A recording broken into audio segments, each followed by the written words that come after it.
Hello everybody and welcome back to Space Engine. It has been some time. I hope you all enjoyed your holiday season with whatever you were celebrating, or nothing at all. Either way, I hope you enjoyed it. I actually, like a week ago, completely reformatted my computer, so I had to reinstall everything. So everything's running much smoother now, which is nice. What is that? Globular cluster. But the settings are all on default, so yeah, we'll go from there.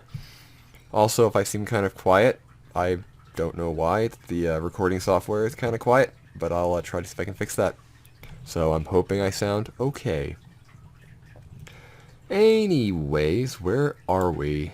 This is some random ass planet with life, marine and terrestrial. How far away are we from Earth? That's my question. Earth. Okay, Earth is 21.75 kilolight years away. That is quite a distance. The host star is a random star. Alright, alright. Uh, what direction was Earth?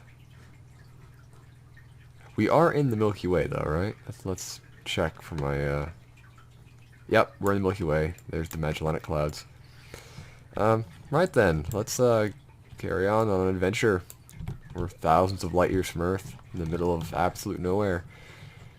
Although technically you're always in the middle of nowhere. Like, somewhere is always labeled, but it's also nowhere, unless you make it somewhere. So, and that means that somewhere could also be nowhere if you make it nowhere, or if you don't care what it is. This is kind of like the missile knows where it is because it knows where it isn't kind of situation. And we'll go along with that. Excuse me. I may cough every now and then. That is because funny story, was actually supposed to start recording again last week and to get back into making videos. Unfortunately, the coronavirus decided to pay me a visit and say, "Nah, man, you're not doing that." To which I was very upset about, but whatever. It happens. It wasn't good, but it wasn't that all that bad. I mean, we were all double vaxxed, so it could have been a lot worse than it was. So I'm happy. I'm happy with the outcome. I just wish it didn't happen. Although I'm fairly certain it was Omicron because again, we were all double vaxxed, which means that like Alpha, Beta, and Delta shouldn't have gotten us. And the fact that it got all of us means that it was probably one that was very evasive to immunity, which means it was Omicron, which kind of sucks, but what are you going to do about it? At least it was really not as bad as I was expecting, but again, I'm fully vaccinated, so that probably helped a fair bit, keeping it at bay. It still sucked, though. It really did suck. People say that, oh, it's just basically a cold. Oh, it most certainly is not. No, it is not. Colds are annoying. This felt more like a moderate flu. Not a bad flu, but not a mild flu by any chance. It's like I had the protection of vaccines on my side, which probably made it last shorter, but holy crap, it still sucked. It was very unpleasant. So, yeah, don't take it lightly. But the important thing is, we're all okay. My nephew didn't get it, which is what I was mostly worried about, because it happened shortly after Christmas, and my brother, his girlfriend, and my nephew were over, but he didn't get it, and they didn't get it. So we're pretty sure my brother brought it into the house from work, because everyone at his workplace got it, so, meh.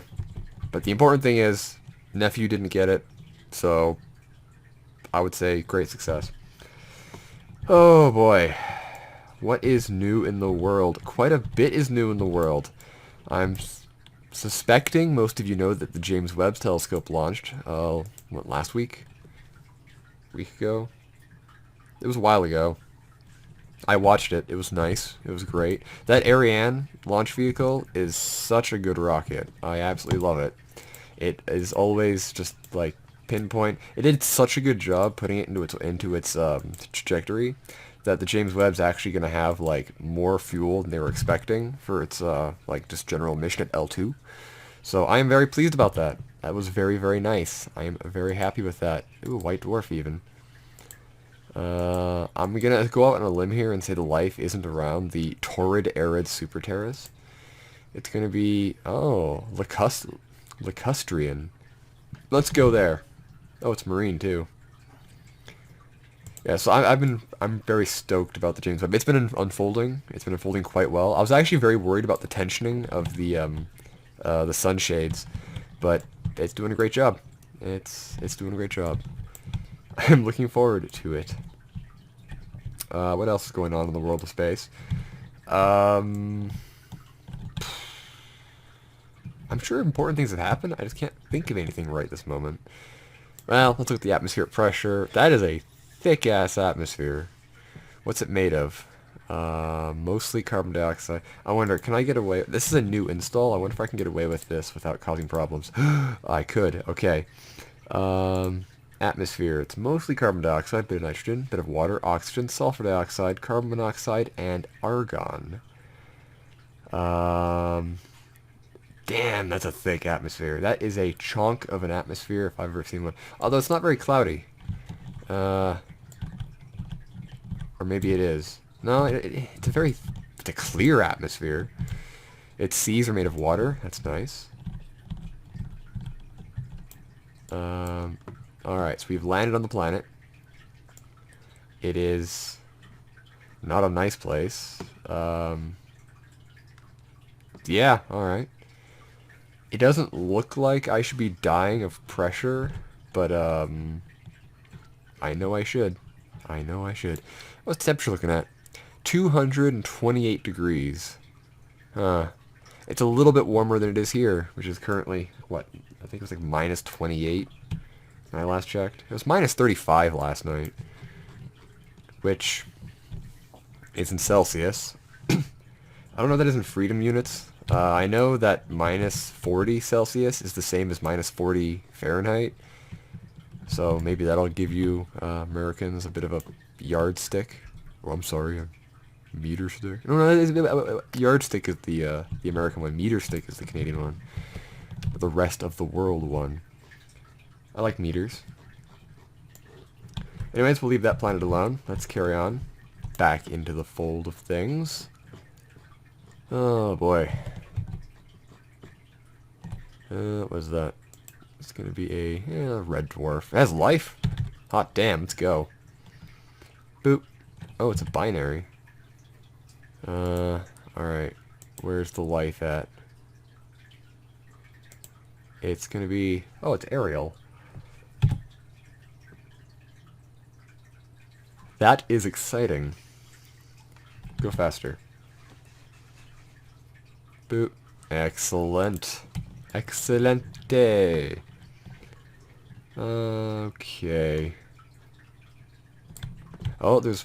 I don't even know. I don't know if there's anything new coming out of Venus. I mean, there might be a private life-finding mission to Venus, I think, being run by... Oh, who's running it? Or it's an idea, anyways. It'd be launched by Rocket Lab. I forget who, though. That'd be cool. I'm all for that. I'm all for private life-finding missions to other planets. I just get it done. Like, the one that I'm looking forward to the most right now is Dragonfly going out to Titan, because Titan is the coolest moon in the solar system. I personally love that moon. I want to go there. I could if we were allowed Orion drives, we could go. But they're illegal and uncomfortable and dangerous. You couldn't see me, but I was doing like the hand motion of dismissal. Even though those statements are all correct, it's like, oh man, come on. It's such a good use of nuclear weapons, I'm telling you. It's like, just go to Saturn in 3 fucking weeks. But no, you can't do that. Because, oh, it could classify as a nuclear test in space. And it's like, I'm sure it could. But here's an idea. What if all the nuclear power countries work together on it? Because then nobody's breaking the law. But that would require, you know, America working with China and China working with the Western countries, which I'm sure China would be okay with, but America wouldn't be okay with that. So, because that's how that's how like the space station pans out. It's like China wants to work with everybody else, but America and Japan are like, nope, not doing it. So they made their own space station. And they're like, anyone who wants to work with us can work with us. And it's like, cool. So we have two space stations that everyone can use, which is good, I suppose. I would love to see Russia, China, and the U.S. work together on like a Mars mission. I mean, Europe and everyone else can come too, but them three specifically, that'd be great. That'd be like a real power team there. Ooh, two life planets, or I say life locations, maybe moons for all I know. First one is a hot super Terra or sub Terra with life. Terrestrial life. Sure, let's go there. Zoop. It's organic. All right. The atmosphere. Let's see if I can do info again. Okay, it didn't crash the game. Atmosphere. All right. 92% oxygen. What the hell? That's a lot of oxygen. Sulfur dioxide, carbon dioxide, C8H18. I don't know. C3H8. Oh my god, isn't that propane? Again, the fucking ethane groups always screw with me because there's so many of them and I can never remember which one is which. But it has a thin atmosphere. My goodness. Look at that pressure. It's like nothing's there. Does it have oceans? Water cycle. It does not have a water cycle. It doesn't have a hydrosphere. Nope. No water. Well, then what? Okay. I guess. Oh, this is an actual planet, and it's also organic, multicellular. Let's go there then. What have we here? A very pretty place. A very pretty place indeed. Info. Oh, it didn't break. Okay. Let's see here. Mostly nitrogen. 77%. That's pretty close to ours. 14% oxygen. 6% CO2. I wonder if we could breathe this. Oh wait, look at that. Look at that density. Nope, could not breathe that. I mean, the combination of gases possibly. Although there's 1.2% of sulfur dioxide. That might be a bit. That's a lot of sulfur dioxide. That would probably kill us. Water, carbon monoxide, argon, and neon. Those are all. Well, the carbon monoxide or the argon and neon are inert. Carbon dioxide or carbon monoxide. There's probably not enough there to really matter. Well, actually, it's 0.8 BP or ppm. Yeah, between that and the sulfur dioxide, I would be very hesitant. That's a lot of water vapor too. My God. But like the 77% nitrogen and the 14% oxygen, that might be okay. But then you have 6% carbon dioxide. That's a lot of carbon dioxide. Damn, that's a lot of carbon dioxide. You know, this planet would not be breathable. Kind of reminds me of the planet from the game Alpha Centauri, Sid Meier's Alpha Centauri. It was called Chiron, where it was, you know, a toxic planet that had life on it that was native to the planet, and it was all like this like neural network. And if you like kept trashing the environment, after a while, the planet would start trying to kill you by sending legions of its like worms at you. And that was kind of fun. And then Avatar happened, and you had a planet around Alpha Centauri that was toxic to humans, but it had a biosphere, and it was all neural net. And it's like, hey, wait a minute. But then again, Pandora was much more like lush. The life on Chiron was more like this. It was called xenofungus. It was basically like crawling tentacle ferns that just kind of covered the surface of the planet. And then mind worms, which were these semi-telepathic worms that were like, I don't know. They were kind of like the physical, the planet's way of interacting with the environment, and they would like mess you up and crawl into your head and cause problems. Hence the name mind worms. They weren't nice, and they would like telepathically screw with you. Of course, you never saw any of this. The game was made in like the early 2000s. It was very pixelated. But if you read whatever the, things happened, it would describe what happened, and it's like the mind worms would like telepathically mess up your workers, and you'd be like, bruh, don't do that. And you have to bring in the military, and they have to kill the mind worms because they would keep coming in to mess with your people. But then if you do that, the planet gets upset, so you'd have to, like, put up a nature reserve to try to appease the planet. It's a real mess. Oh, the moon has life. Ah, I see how it is. Subglacial. Let's look at this planet first.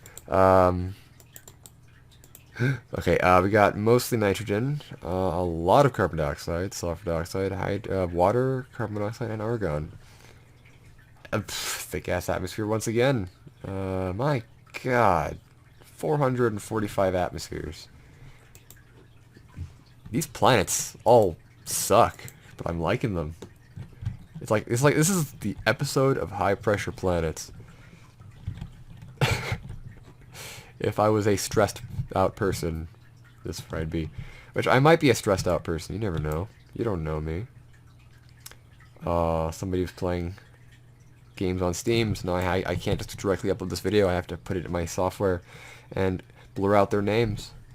Thank you. That was very nice of you for... I could just set it up so the game, or my software, only records the game, but I don't like taking chances, so it's like, no, you're recording my entire screen. So if I tab out and you see something embarrassing, it's there. Not that there is anything embarrassing on my computer right now. Well, not on the desktop anyways. I'm sure you can find something. There's like two people on the internet. Those who do embarrassing things on their computers and don't admit it, and those who do admit it because, well, everyone does. I remember when I was like looking through my Windows 3.1 and my brother was like, yeah, you're going to find a really cringy attempt at a novel on there. And I was like, oh, hell yeah. So I dug around till I found it. And it was so poorly written, but it was hilarious. So it's like, yeah. And he's my brother, so of course I'd have to like use that to try to embarrass him. Ah, siblings. What was that? Was there life there? Oh, it's a cluster. Sure, it's a little cluster. Why not? Boop. We're out of the galaxy in this here cluster. Things are looking good. I saw a paper talking about the idea of life in clusters like this, where clusters might be good places to find interstellar civilizations, because the stars are so compact that going from one star system to another is actually quite easy. So if you want to have like a close, multi-star civilization, clusters might be good. Unfortunately, a lot of the stars in clusters are like red dwarfs, which aren't always conducive for life. But they live a long time. So again, like you could have like an entire empire just in a cluster, very, very compact, and then us plebs who have to live in the actual main bulk of the galaxy and have to travel like hundreds of light years between stars. Well, actually, we have it pretty good where we are. We can go to Alpha Centauri. It's 4 light years away. Tau Ceti is like 12 light years away. Ooh, I found the black hole. I wasn't even looking for it. Bam. Alright. Look at you.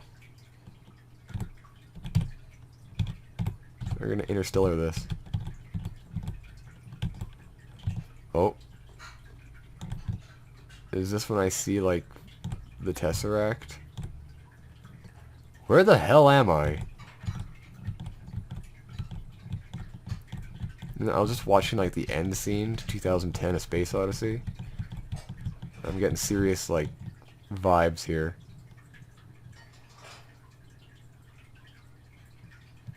Are we passing through the bulk of the black hole?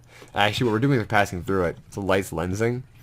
So what we're seeing is we're seeing all the light from around the black hole. So we did just pass through the bulk of it, and everything's blue shifted. But instead of ending up in a new universe, what we're actually doing is we're just leaving the black hole behind us. Yeah. Well, that was an adventure.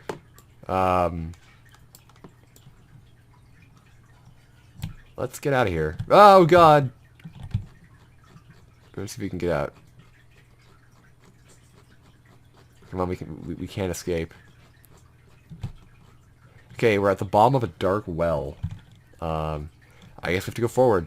It's the only way out. Can't go back. Can't go sideways. This is what I get for getting too close to a black hole. Alright, now this time we're just going to keep going forward. We're not going to stop. We're not going to stop. We're not going to stop. We're just going to get out of the black hole and keep going. Keep going. We're gonna escape. And we escaped. That was quite the adventure. Alright. That singularity aside, how massive is this? Fairly. E.